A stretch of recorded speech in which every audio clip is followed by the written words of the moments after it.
Porque o resgate das vítimas do edifício, que caiu em Miami, é tão lento e difícil. Parentes das vítimas aguardam notícias, mas o processo é complicado por diversos fatores.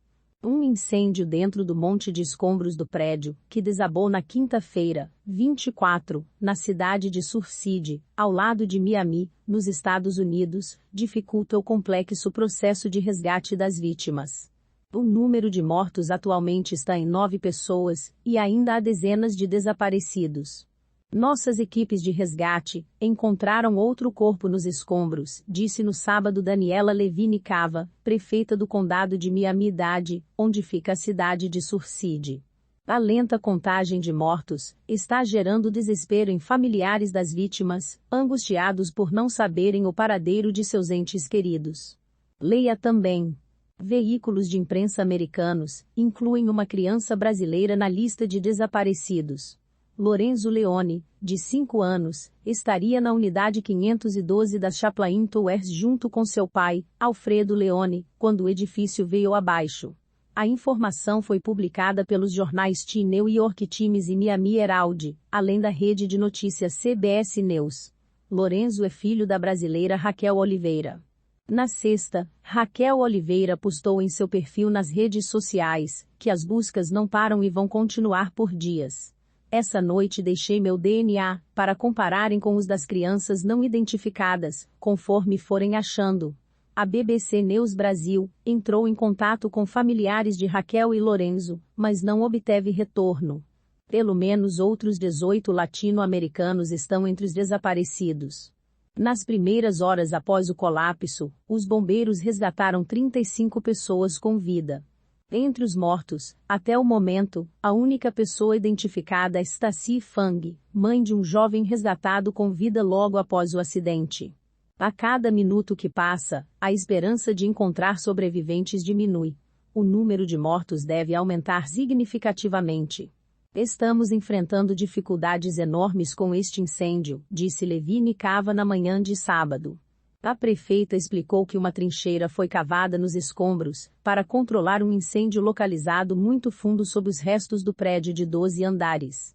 À tarde, o chefe dos bombeiros de Miami-Dade, Alan Kominski, disse que finalmente conseguiram controlar o fogo, mas as chamas não foram totalmente extintas. A chuva dos últimos dias também dificultou todo o processo. O complexo possui mais de 130 apartamentos, 80 dos quais estavam ocupados. Cerca de 55 deles desabaram. As equipes de resgate usaram infravermelho, sonar e tecnologia de vídeo para detectar de onde vinha o fogo. Máquinas pesadas também estão sendo usadas para mover entulhos e cães especializados em encontrar pessoas farejam entre os escombros. Levine Cava afirmou que os socorristas correm risco extremo ao andar pelos destroços. O incêndio sob a montanha de concreto, metal e outros materiais criou problemas de fumaça e qualidade do ar, aumentando a dificuldade que um resgate desse tipo já apresenta. O fedor é muito forte, disse o governador da Flórida, Ron DeSantis, do local na manhã de sábado. À medida que movemos os destroços, a fumaça aumenta. Não encontramos nenhum sinal de vida ainda, admitiu o chefe dos bombeiros, Kominski, no sábado, acrescentando que as equipes de resgate continuarão a busca. É uma situação muito difícil, mas esperamos encontrar alguém vivo. Temos engenheiros estruturais especializados no local para garantir que ninguém se machuque, afirmou Levine Cava. Ainda temos esperança. Continuaremos procurando. Procuramos pessoas vivas, essa é a nossa prioridade, e nossas equipes não pararam, disse a prefeita.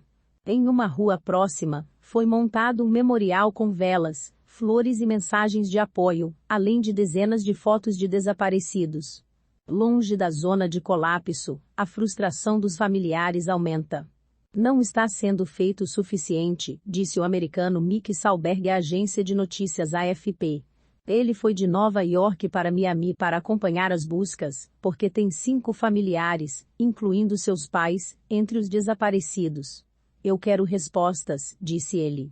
É impossível que em 4 dias eles não tenham encontrado ninguém, disse uma mãe visivelmente irritada em uma reunião com autoridades, segundo um vídeo publicado pelo canal de televisão CNN. Sei que estão fazendo tudo o que podem, mas nos fizeram uma promessa que não estão cumprindo, que não podem cumprir, diz a mulher, cuja filha está entre os desaparecidos. Apesar de já terem se passado muitas horas desde o colapso da manhã de quinta-feira, as autoridades tentam incentivar os familiares a não perder a esperança. Nossa experiência nos diz que, pelo menos nas primeiras 72 horas, há uma grande probabilidade de encontrar pessoas vivas, disse Dani Cardezo, do Corpo de Bombeiro, à CBS News. Equipes de engenheiros e especialistas em resgate de Israel e do México estão a caminho de Miami para ajudar nas buscas. O prefeito de Surtsey, Charles Burkett, disse que o principal obstáculo não é falta de recursos. Temos um problema de sorte. Precisamos de um pouco mais de sorte, afirmou. As Chaplain Towers formam um condomínio de 12 andares e 130 apartamentos à beira-mar ao norte de Miami Beach. Segundo o levantamento da BBC News Mundo em sítios imobiliários da cidade, os apartamentos tinham valor de mercado entre $600 mil a $700 mil, de R$3 milhões a R$3,5 milhões. Mas havia um apartamento no último andar com 3 quartos e piso de mármore, que estava à venda em maio por quase $3 milhões, cerca de R$15 milhões. Informações veiculadas pela mídia local apontam que entre os moradores havia artistas, familiares de políticos, médicos renomados e membros da comunidade judaica da Flórida. A construção do edifício foi concluída em 1981, segundo dados oficiais da cidade.